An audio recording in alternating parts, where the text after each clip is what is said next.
날마다 개념으로 다가가는 융합 수업 사회 시간입니다. 이전 시간에는 국어 시간으로 전쟁을 겪어내는 인간의 마음을 배웠습니다. 이순신 장군의 한산도가를 통해 전쟁 중 장군의 애가 끓는 비통함을 느껴볼 수 있었습니다. 이번 시간에는 전쟁을 통해 사회에는 어떤 변화가 발생하는지 문화 변동이라는 개념과 사례를 통해서 살펴보도록 하겠습니다. 먼저 임진왜란에 대해서 살펴보도록 하겠습니다. 임진왜란은 1592년부터 1598년까지 약 7년간 조선과 일본 사이에서 일어난 전쟁으로 명나라에도 영향을 끼친 동아시아 역사의 가장 큰 전쟁 중 하나였습니다. 임진왜란을 겪고 난 후를 조선 후기라 하는 것은 조선시대에 임진왜란이 얼마나 큰 영향을 끼쳤는지 알 수 있는 부분입니다. 오늘은 이 임진왜란과 관련된 사회 문화의 변동을 살펴보고 사례에 적용을 해봄으로써 학습을 이어나가 보도록 하겠습니다. 것은 고정된 것이 아니라 끊임없이 모습이 바뀝니다. 지금 우리는 자동차를 타고 스마트폰을 쓰고 있지만 이전에는 말, 마차를 타고 다녔고 봉화와 삐삐를 이용하였습니다. 이렇게 문화가 변화하는 것을 문화 변동이라 합니다. 문화는 다양한 원인들에 의해서 변할 수 있는데 그게 내재적 요인과 외재적 요인으로 구분할 수 있습니다. 내재적 요인이란 한 사회 내에서 새롭게 등장하여 그 사회의 문화 변동을 일으키는 요인입니다. 내부적 요인에는 발견과 발명이 해당되는데 먼저 발견부터 살펴봅시다. 발견은 기존에 존재하고 있었는데 새롭게 알아내거나 찾아낸 것을 의미합니다. 예를 들면 불과 같은 것들이 있는데 불을 사용하기 이전에도 존재하였지만 이전에는 두려워서 활용하지 못했습니다. 어느 순간 인류는 불을 이용해서 음식을 조리하고 연료로 사용하는 등 불을 적극적으로 이용하기 시작하였습니다. 이것을 문화의 발견이라고 합니다. 다음으로 살펴볼 내재적 요인은 발명입니다. 발명은 새로운 문화 요소를 만들어낸 것입니다.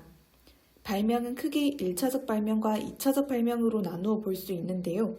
1차적 발명은 처음으로 새로운 문화 요소를 만들어내는 것이고 2차적 발명은 이러한 것들을 바탕으로 해서 새로운 문화 요소를 만들어내는 것들을 의미합니다.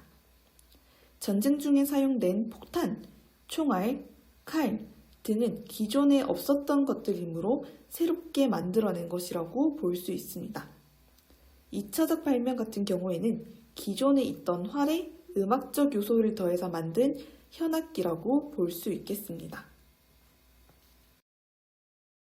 이순신 장군이 사용했던 거북선, 권율 장군이 사용했던 산화신기전이 대표적인 발명품이라고 할 수 있습니다. 산화신기전은 세계 최초의 2단 로켓으로 1단 로켓을 통해 비행한 뒤 2단 로켓에 불이 붙여지면 목표 지점으로 날아가면서 불이 터집니다.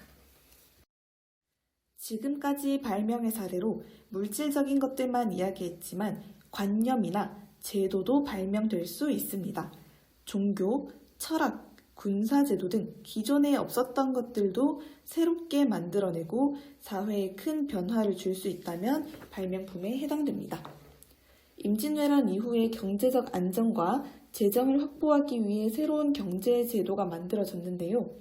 영정법, 균역법, 대동법 등이 생겨나게 됩니다. 또한 군사적으로도 의정부와 육조가 유명무실해지면서 비변사의 기능이 확대되었는데 이러한 법과 제도들도 발명품에 해당한다고 볼 수 있습니다. 이러한 발명이나 발견과 같은 문화 변화가 일어났을 때 사람들이 수용하게 되면 그 사회는 변동하게 되고 이것을 문화 변동이라고 합니다. 이렇게 발생한 문화 변동의 외부적 요인을 살펴보도록 하겠습니다.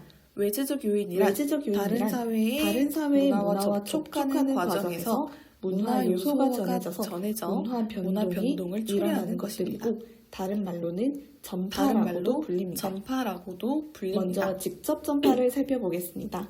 직접 전파는 사람에 의해서 전파되는 것입니다. 전쟁, 무역, 이민 등에 의해서 A 국가의 문화가 B 국가로 퍼져나갔을 때 직접 전파되었다고 합니다. 임진왜란은 도자기 공들이 일본으로 많이 끌려가게 되어 일본의 도자기 문화가 전파되었다고 해서 도자기 전쟁으로도 불립니다.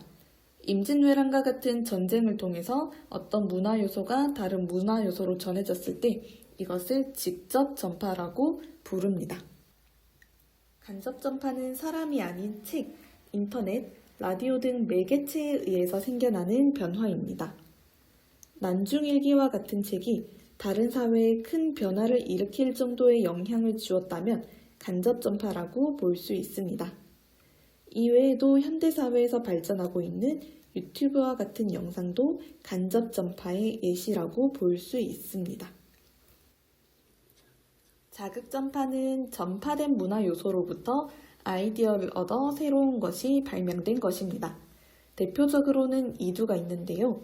이두는 신라시대 설총이라는 사람이 한자의 음과 훈을 빌려 새로운 문자를 만들어낸 것입니다. 본래 한자는 중국에서 전파된 것인데 이에 아이디어를 얻어 새롭게 만들어낸 것이므로 자극전파라고 볼 수 있습니다. 이외에도 임진왜란 후에 다양한 사회 변동이 일어납니다. 먼저 농사기술이 발달하고 농기구가 개량되면서 이양법이 전국적으로 보급되고 농업 생산력이 크게 증대되었습니다. 특히 이양법과 같은 모내기법은 노동력이 적게 들어 같은 노력과 시간 대비 많은 땅에서 농사를 지을 수 있게 되면서 부를 축적한 분홍이 출현하게 되었습니다. 또한 상품 작물의 재배가 증가하였습니다. 인삼과 담배, 모카와 같은 상품 작물 재배가 늘어났고 특히 한산모시, 개성 인삼과 같은 특용 작물의 재배는 논에서 나는 수익보다 10배 가까이 높았기 때문에 재배가 크게 확산되었습니다. 결국 이러한 농업 경영의 변화는 빈부의 격차를 촉진시켰고 농촌의 계층 분화를 가속화시켰습니다.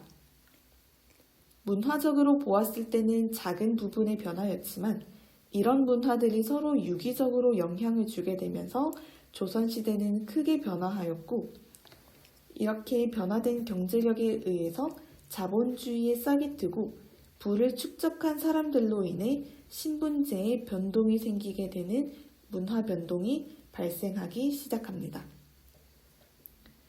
사회문화 개념으로 알아보는 임진왜란 전후의 변화, 즐거우셨나요?